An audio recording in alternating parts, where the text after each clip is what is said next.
Inerente aderente, vamos para a manchete da Socorro, Ari, a manchete 1 da Socorro, que trata sobre o brasileiro refém, na verdade o corpo dele, né, encontrado. Olha aí, Ari. Corpo de brasileiro refém do Hamas é encontrado em Gaza. ONU determina que Israel pare operações militares em Rafah. Informações importantes do dia nessa guerra sem sentido. Socorro Sampaio. Amadeu, a gente começa primeiro falando que Israel, as forças de defesa de Israel informaram que encontraram mais 3 corpos de pessoas que foram sequestradas pelos terroristas do Hamas no ataque a Israel do dia 7 de outubro.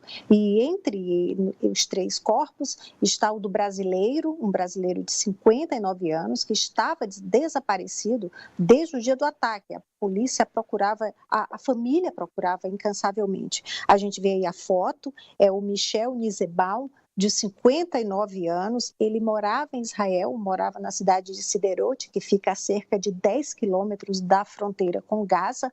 Logo cedo, no dia do ataque, assim que ele ficou sabendo do que estava acontecendo nas imediações, isso são informações da família dele, ele pegou o carro e dirigiu até uma base militar em que estava uma neta dele, ele tinha 2 netas, e uma neta estava lá com o genro dele, então ele foi lá buscar a garota. Então, desde esse dia, nunca mais a família sobre o que exatamente aconteceu, mas as informações da família é que o veículo dele foi alvejado, que ele ainda tentou fazer uma ligação para a polícia, essa ligação ficou gravada, e depois disso, nada mais. Mas Israel conseguiu localizar o computador do brasileiro dentro de Gaza.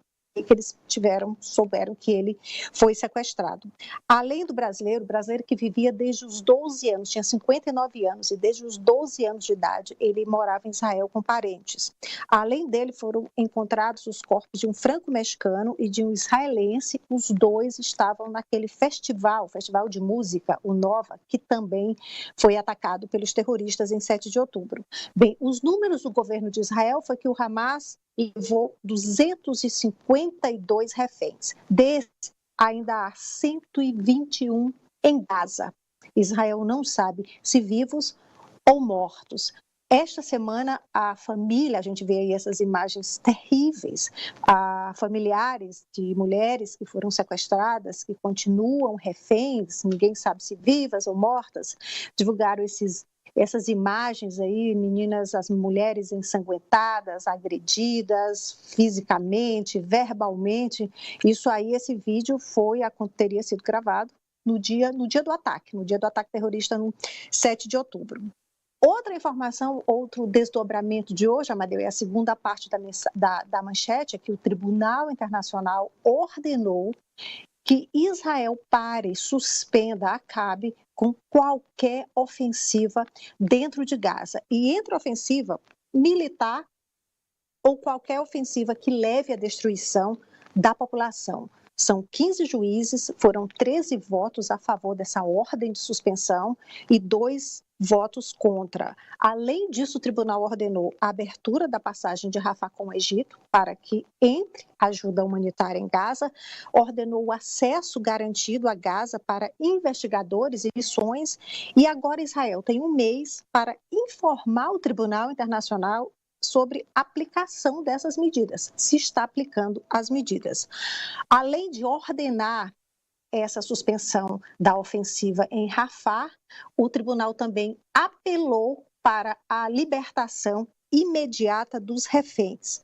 O Hamas elogiou essa decisão do Tribunal Internacional de hoje, já é a 3ª decisão do tribunal sobre Israel, e Israel disse que vai continuar com a ofensiva em Rafah, sempre, segundo Israel, respeitando as leis internacionais. Amadeu. Professor Vila, fique à vontade.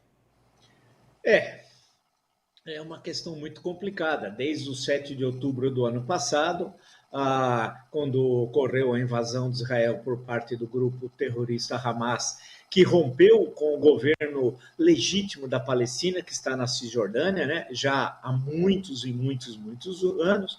Nós sabemos que eles impõem sobre a população palestina na faixa de Gaza é uma ditadura terrorista, né? Recebe apoio do Catar, recebe apoio do Irã, por interesses que não tem nada a ver com a causa palestina, mas por interesse estratégico desse país.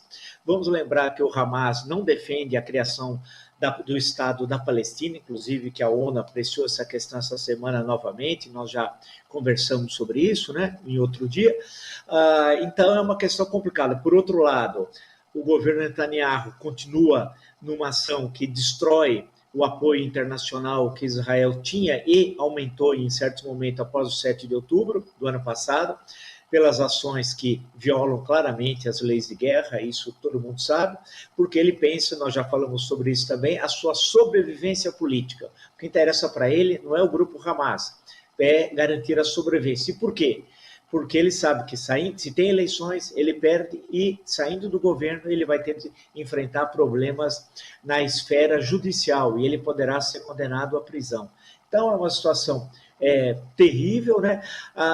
Os organismos internacionais hoje têm pouquíssimo ou quase nula a presença na região e há uma proposta recente que surgiu esses dias, inclusive com o ministro sem pasta, vamos chamar assim, Celso Amorim, lá na China, de uma reunião patrocinada pelo Brasil e pela China para tentar ver se é possível enfrentar a questão da Ucrânia. Poderia ser, eu sei que a questão da Ucrânia é complicada, muito complicada, mas já é uma boa iniciativa. E agora a iniciativa seria boa sobre o Oriente Médio, que também é um grande desafio para a diplomacia internacional. Guga, você...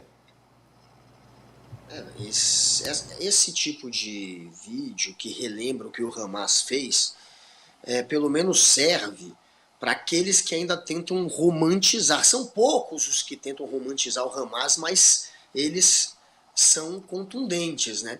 Então, que essa turma seja trazida de volta à realidade. O Hamas é isso aí, é um grupo terrorista covarde que rompeu com a autoridade palestina, que rompeu com o grupo que governa a Cisjordânia, que passou a dar um golpe de Estado, porque depois da eleição em que eles foram eleitos, eles deram um golpe, sim, eles puseram para fora, inclusive, todos que eram da autoridade palestina,